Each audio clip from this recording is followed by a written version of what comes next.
लोकसभा चुनाव बीत चुके हैं। हरियाणा, महाराष्ट्र और झारखंड के साथ साथ संभावना है कि उत्तर प्रदेश के 10 विधानसभाओं में चुनाव हो जाएंगे। हर दल और हर पार्टी अपनी तैयारियों में लगी हुई है। देश प्रदेश की राजनीति बिगड़ी हुई है। यहाँ तक कि उत्तर प्रदेश में नजूल भूमि से संबंधित विधेयक पास होना था, जिसको भारतीय जनता पार्टी के विधायकों के साथ साथ उनके सहयोगी निषाद पार्टी और अपना दल यस उन्होंने भी विरोध किया। ऐसे में अभी वक्फ बोर्ड का एक बिल लोकसभा में आया, जिसको स्टैंडिंग कमेटी के पास भेज दिया गया। नजूल भूमि का विधेयक विधानसभा में पास नहीं हो पाया। ऐसे में भारतीय जनता पार्टी की डबल इंजन की सरकार बहुत हिलती डुलती नजर आ रही है। देखना अब है कि लोकसभा उपचुनाव में क्या होगा। इसी के तहत फूलपुर उपचुनाव में बीजेपी से तैयारी कर रहे आर.के. ओझा जी, जो बीजेपी नेता होने के साथ साथ वरिष्ठ अधिवक्ता भी हैं, और उनसे हम लोगों ने राजनीति पर बातचीत की। नमस्कार, वीएमकेटी न्यूज में आपका स्वागत है। मैं हूं सुचिश्री। हमने आर.के. ओझा जी से सबसे पहले यही पूछा कि नजूल भूमि पर विधानसभा में एक विधेयक पास हुआ, लेकिन विधान परिषद में नहीं पास हो पाया। बीजेपी के विधायक और बीजेपी के सहयोगी निषाद पार्टी और अपना दल यस ने भी विरोध किया। आखिर ये नजूल भूमि है क्या और विधेयक कितना जरूरी था? इस पर आर.के. ओझा जी ने बताया कि नजूल भूमि क्या है और ये सरकार के लिए तो अच्छा रहा, लेकिन जनमानस का ख्याल करते हुए विधानसभा में तो पास हुआ, लेकिन विधान परिषद में नहीं हो पाया। नजूल भूमि वो ज़मीन है जिसको ब्रिटिश समय में ज़मीन का अधिग्रहण करके कुछ लोगों को, अपने लोगों को ज़मीन दे दी गई थी। बड़ी बड़ी ज़मीनें जैसे इलाहाबाद में है, ऐसे बड़े बड़े शहरों में दे दी गई थी। ये नजील भूमि कही गई, जो सरकार की ज़मीन कही जाती है। उस पर जो उन्होंने लीज पे दे दिया था, उस समय का लिए उनको अधिकार दे दिया था। रही बात जो विधेयक पारित हुआ है, विधानसभा में पारित हुआ और विधान परिषद में उसको जब जनमानस की ओपिनियन ली गई और भारतीय जनता पार्टी के विधायकों ने और सब लोगों ने उस पर ओपिनियन लेकर के स्टडी करके किया, तो उसको उन्होंने भेज दिया स्टैंडिंग कमेटी के पास, और वहाँ स्टडी होकर के आएगा। क्योंकि नजूल भूमि जो है वो, देखिए, उत्तर प्रदेश या कोई हमारा हिंदुस्तान वेलफेयर स्टेट है। हमको सहयोग भी करना है, जनता के हित में काम करना है, इसलिए उसको स्टैंडिंग कमेटी के भेज करके जनता के हित में सारी बात सोचने के बाद ही उसको लिया जाएगा। निर्णय अच्छा रहा। जिस तरह से नजूल भूमि के विधेयक का खुद भारतीय जनता पार्टी के विधायक और समर्थकों ने विरोध किया है, ये तो बीजेपी के अंतर्कला को दिखाता है। और क्या इसका असर फूलपुर उपचुनाव पर पड़ेगा? आर.के. ओझा जी ने कहा कि अगर बीजेपी विधायकों ने जनता के हित में अपनी सरकार के सामने कोई बात रखी है, तो इसमें आपसी मतभेद का क्या मसला? ये तो स्वतंत्र प्रजातंत्र को दर्शाता है। मुझे प्रश्न समझ में नहीं आता है कि अगर बीजेपी के विधायकों ने जनता के हित में अपनी सरकार से कोई बात कही, तो इसमें आपस में अंतर्विरोध या कोई विद्रोह की बात नहीं आती है। और स्वस्थ परंपरा और स्वस्थ प्रजातंत्र का मैं समझता हूँ ये बहुत बड़ा इतिहास है कि बीजेपी के विधायकों ने अपने ही पार्टी के लोगों से ये बात कही कि इसका समाज के लिए अच्छा नहीं है, और जो अच्छा नहीं है उस पर आवश्यक संशोधन किया जाए। तो ये समझता हूँ कि ये एक बहुत अच्छी स्वस्थ पार्टी का ये एक परिचायक है। रही बात फूलपुर की विधानसभा में इसका असर पड़ने का, इसका कोई असर नहीं पड़ेगा। कारण क्या है कि उसको स्टैंडिंग कमेटी में भेज दिया गया, जो उचित होगा उस पर निर्णय लिया जाएगा। फूलपुर में जो उपचुनाव होना है, इसको 2027 के लिए सेमीफाइनल माना जाए कि अगर उपचुनाव में सफलता मिलती है तो 2027 में सफलता मिलने की ज्यादा संभावना है। इस पर आर.के. ओझा जी ने कहा, भारत में उपचुनाव तो होते रहते हैं, असर तो दिखाई देगा ही, पर बहुत ज्यादा असर हमें नहीं लगता है कि दिखेगा। आप एक चीज़ देखिए, रही केंद्र सरकार या उत्तर प्रदेश सरकार या अन्य सरकारों का, हमारे यहाँ तो इंडिया में ऐसा तो होता नहीं कि 5 साल बाद चुनाव हुआ करेगा, और या एमपी एमएलए का हर साल भर 6 महीने में चुनाव होता रहता है। तो ये तो सरकारें या जो पार्टियां हरदम सेमीफाइनल खेलती रहती हैं, तो इसको सेमीफाइनल करिए, फाइनल करिए, लेकिन हाँ, इसका एक आएगा कि आगे वाले दिनों में इनपुट क्या जाएगा, इस पर असर पड़ेगा।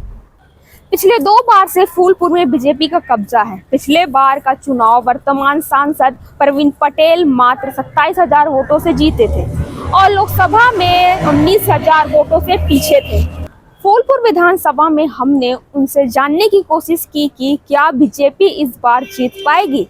इस पर उन्होंने कहा भारतीय जनता पार्टी ने कमजोर प्रदर्शन नहीं किया है, अन्य राज्यों में बहुत अच्छा प्रदर्शन किया है, चाहे एमपी हो, राजस्थान हो, हरियाणा हो, दिल्ली हो या उत्तराखंड हो।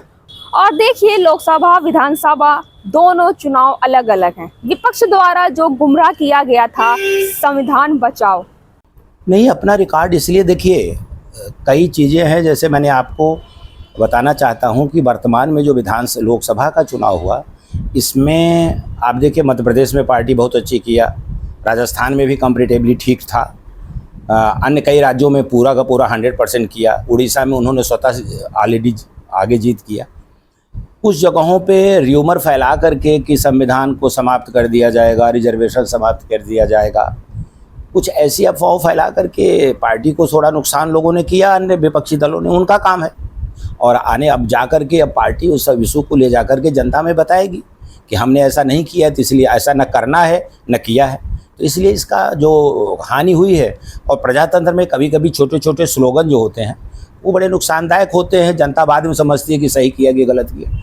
इसलिए और तीनों जगह पार्टी बहुत अच्छा मतों से जीतेगी, महाराष्ट्र में भी, झारखंड में भी, तो इसीलिए उसका कोई नुकसान की कोई बात नहीं आती।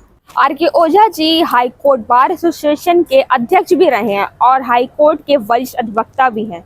हमने उनसे पूछा, अभी हाल में ही एक अधिवक्ता ने एक महिला के साथ अभद्र व्यवहार किया, और ये जानने की कोशिश किया आखिर पढ़ा लिखा वर्ग ऐसे कैसे कर सकता है। इस पर आर.के. ओझा जी ने कहा, ऐसी घटनाएं निंदनीय हैं और हमें इस विषय में जानकारी नहीं है। यह देख के खुशी होती है कि महिलाएं हर क्षेत्र में आगे हैं और हमें उनका मनोबल बढ़ाना चाहिए। लेकिन उस घटना पे कोई अपनी व्यक्ति मैं तभी कर पाऊंगा जब तक पूरे एपिसोड को हम लोग देख लें। लेकिन सामान्य जीवन में मैं ज़रूर कहूँगा, किसी महिला के साथ अभद्रता करना ये उचित नहीं।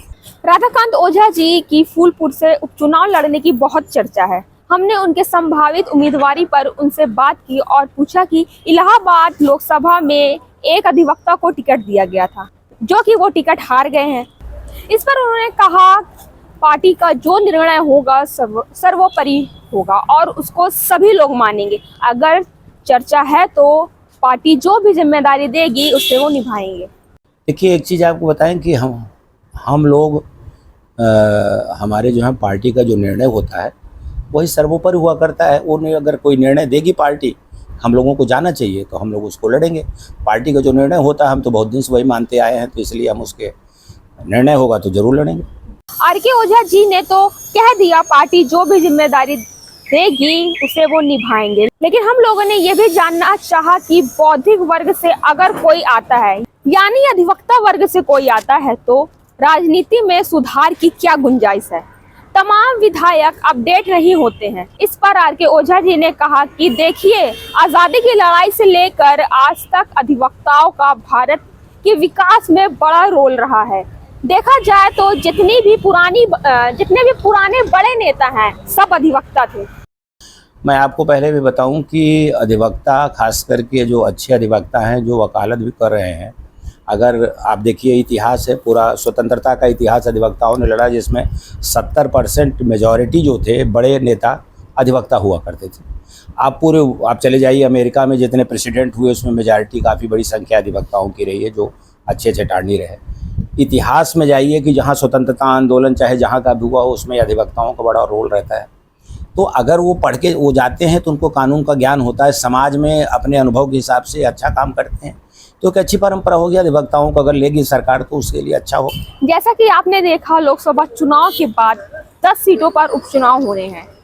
इसके लिए सारे दावेदार जोर शोर से तैयारी कर रहे हैं। हमने वरिष्ठ अधिवक्ता आर.के. ओझा जी से बातचीत किया, जिसमें नजूल भूमि और फूलपुर उपचुनाव जैसे मुद्दे शामिल थे। इस पर उन्होंने खुलकर अपनी बात को रखा और बताया कि अगर पार्टी ने मौका दिया तो वे अपनी जिम्मेदारी बखूबी निभाएंगे। तो चलिए, ऐसे ही वीडियो के साथ बने रहने के लिए आप हमारा VMGT न्यूज़ फॉलो करते रहिए। मैं सुचिश्री वीडियो सुप्रिया शर्मा के साथ फिर मिलेंगे। धन्यवाद।